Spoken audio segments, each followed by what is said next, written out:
Gillespie का एक अभी आया है कि जी मेरे क्रिकेट बोर्ड से कोई ऐसा, गिलेस्पी है आई थिंक हैदराबाद, जो पाकिस्तान जी जेसन गिलेस्पी फारिग भी हो गए थे, चले भी गए, उनका है कि मेरे पाकिस्तान क्रिकेट बोर्ड से कोई ऐसे वो नहीं है, कोई वो नहीं। तो इसका मतलब है कुछ बात चल रही है ऐसे। कुछ बात चल रही है महमूद हामिद साहब, राहें हमवार हो रही हैं।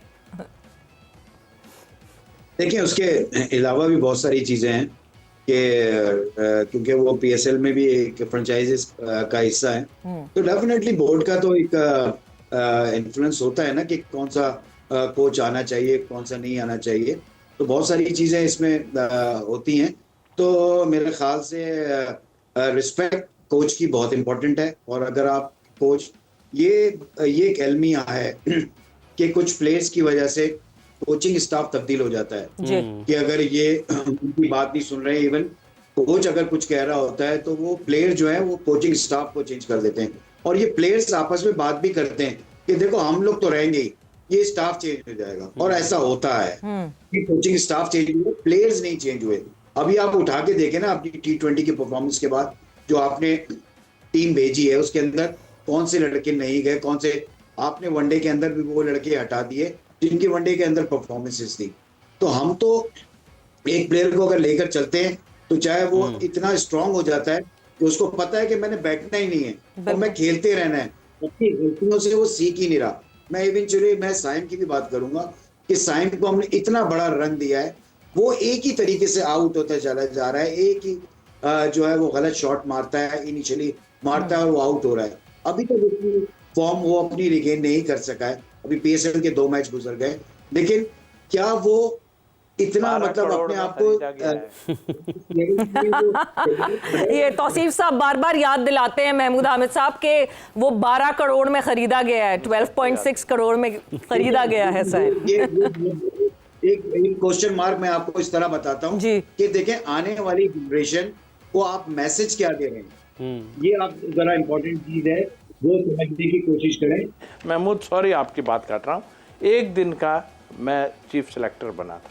अच्छा मेरे पास कॉल आई कि अच्छा अब आप ऐसा ऐसा ऐसा, वहाब रियाज ने तो पहले कह दिया था कि जी नई सिलेक्शन कमेटी लाएंगी। तो मैंने उनको कहा था बोर्ड में कि मैंने कहा उनको कहें अभी ज़रा सा खामोश हो जाएं, अभी हैं हमारे कुछ दिन बाकी, बाद में ले आइएगा जो लाना है। मैंने ये सब हो चुका है, मैं कर चुका हूँ।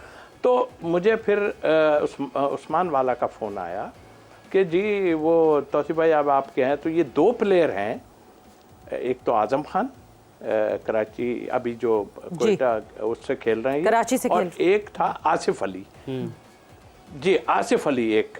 तो ये इनकी जो है ना वो देखनी है कि इनको वो इनके कितने, ये जैसे 12 करोड़ 6 करोड़ 8 करोड़ इनकी सारा, तो उसको मैंने कहा तो अच्छा फिर क्या करना है, कहने लगे इसके। मैंने कहा यार ये मैंने जो निकाला है इसमें परफॉर्मेंस तो नहीं है इनकी जी, और परफॉर्मेंस है भी तो कई बाहर थोड़ी बहुत है और उससे ज़्यादा है नहीं। तो कह रहे नहीं आप देख लें, इनको फ्रेंचाइज कह रहे हैं इतना इतना इतना। मैंने कहा यार हाउ कैन, कैसे देंगे आप इतने पैसे और ऐसी कैटेगरी कैसे दे सकते हैं आप ऐसे। तो कहने लगे कि अच्छा ठीक है फिर आपकी देख।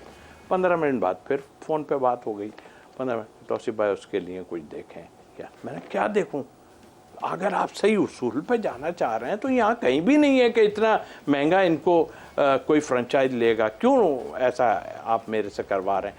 तो कहने लगे नहीं। मैंने कहा अच्छा फ्रेंचाइज जब पैसा देना चाह रहा है ना तो जो चाहे कर लें भाई। मैं इस पे मैंने ख़त्म किया और उसके बाद दाहिर हम तो हट ही गए थे। तो यहाँ पर ये भी बहुत कुछ है कि फ्रेंचाइज कहता है जी इसको हम लेंगे, क्यों लेंगे। अब मुझे नहीं पता कि बाद में वो छोड़ दें, डैश कर देते हैं इसको। बाद में क्या हुआ और क्या नहीं हुआ वो जो देखेगा वो समझेगा और उसको पता चल जाएगा। बट ये मसले हैं और ये मसाइल हैं जिस वजह से हम पाकिस्तान क्रिकेट टीम का डाउनफॉल देख रहे हैं। जो सिलेक्शन के मसले मसाइल हैं हम आवाज़ ज़रूर उठाते हैं उस पर बार बार, मगर हमेशा कहीं ना कहीं वो एक कहते हैं ना एक डेड होल आ जाता है, एक ब्लैक होल आ जाता है जहाँ पे लगता है ऐसा है कि नहीं जी कुछ फ़र्क नहीं पड़ सकता, कुछ नहीं हो सकता।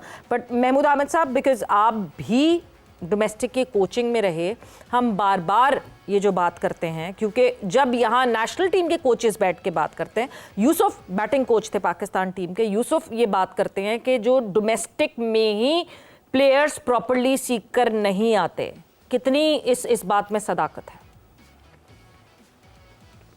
देखें, पहले तो मैं ये बात मान सकता था कि बहुत सारी चीजें डोमेस्टिक में नहीं हो पाती थी। नाउ डेज तो आपको पता है, आपको डोमेस्टिक क्रिकेट के अंदर 4 कोचेज होते हैं। एक हेड कोच होता है, बैटिंग कोच, फील्डिंग कोच, तो स्ट्रेंथ कोचिंग को होता है। सारे प्लेयर्स के साथ बड़ा एक चीजों के साथ काम चल रहा होता है।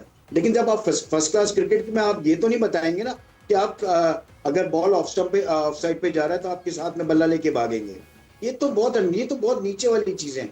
तो मैं आप सिचुएशन वाइज, कंडीशन वाइज कि आपने कैसे क्रिकेट खेलनी है। महमूद आबिद साहब, ये बात तो नेशनल टीम में जब लड़का खेल रहा हो तो उस वक्त भी बतानी पड़ रही होती है उसे।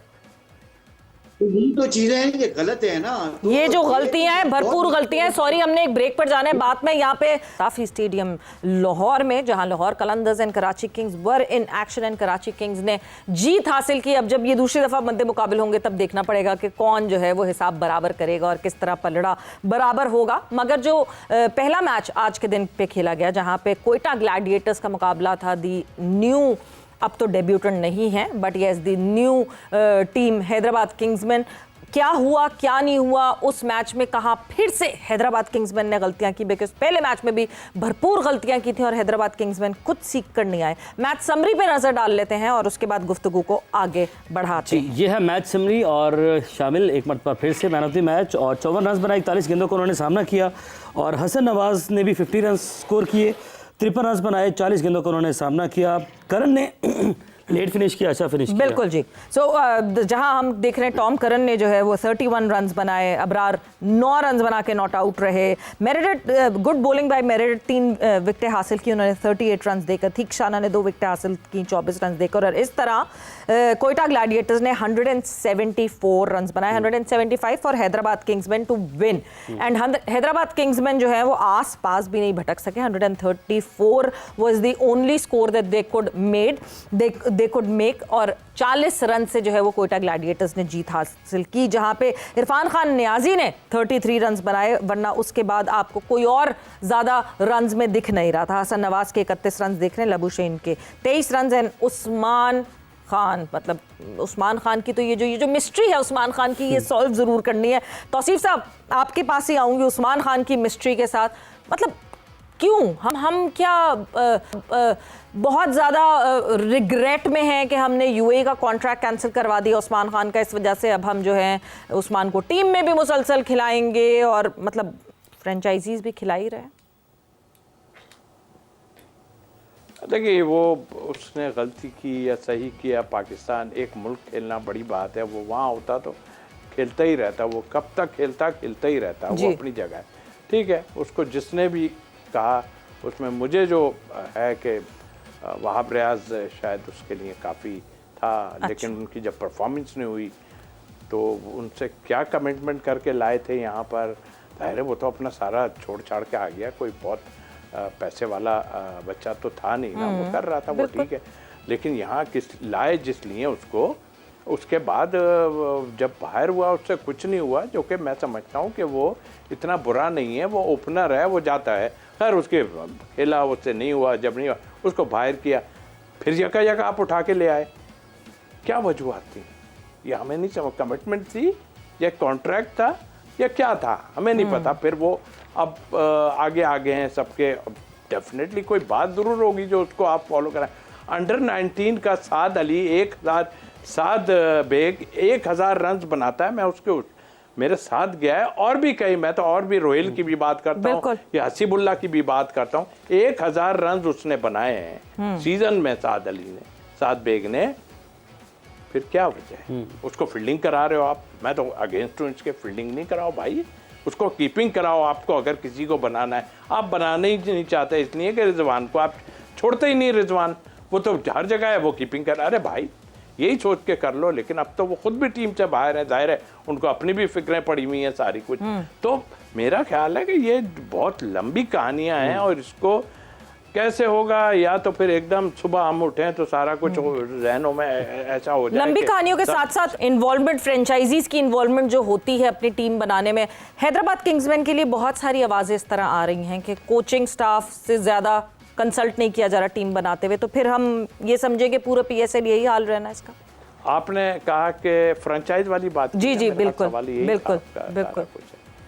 देखिए नज़र आ रहा है सामने डोमिनेट कर रहे हैं, हर उसमें डोमिनेट कर रहे हैं, टीम बनाने में डोमिनेट कर रहे हैं। देखिए अगर सही उस पर आप जाएँ ना, तो मैं पिछले मैचों में कई जगह पे आपके चले जाऊँ, वो लोग कुछ ऐसी जगह पे भी बैठे हुए हैं। आज मैं देख रहा था वो 7 बेग आपने भी उसके 18-19 रन जिस तरह बनाए, आपने भी उसकी तारीफ की है ना, जी। क्या किया। कमेंटेटर आए बाएं छाएं इधर उधर, अच्छे भले कमेंटेटर बैठे आए बाएं छाएं उधर बात कर रहे हैं। आप यंगस्टर के लिए कोई भी हो है XYZ, उसके लिए आप बात क्यों नहीं कर रहे कि वो कैसा खेल रहा है, वो मैच को निकाल के ले जाने की कोशिश कर रहा है या क्या कर रहा है या क्या नहीं। आप इधर से उधर बात कर रहे हैं। तो यहाँ हर चीज़ में ये चीज़ें मौजूद हैं जो मुझे फील हो रहा है। तो मतलब आप अपनी जॉब से तो वो रहे, फ्रेंचाइज का इन्वॉल्वमेंट डेफिनेटली है। और ये अगर टीमें हम तौसीफ साहब थोड़ी सी ना, ये मैं कहूँ सादों में थोड़ी सी कंफ्यूजन भी हो रही है, बिकॉज हैदराबाद किंग्समैन की तरफ से जो उनकी US की टीम है वहां से सैयद साद अली खेलते हैं जो कि 32 इयर्स के, जो बिल्कुल यंगस्टर नहीं है, वो ये वापस लेकर आए हैं पाकिस्तान क्रिकेट में यहाँ इनको PSL में खिलाने के लिए। तो हम थोड़ा सा मेरे ख्याल से सादों के बीच में कंफ्यूज हो गए। हो सकता है, मुझे तो जो मैंने कोई क्या नाम है, बिल्कुल तौसीफ भाई, आपने यानी कि आपने जो कराची के साथ है उसकी बात की है। बहरहाल आप प्रोग्राम बहुत अपने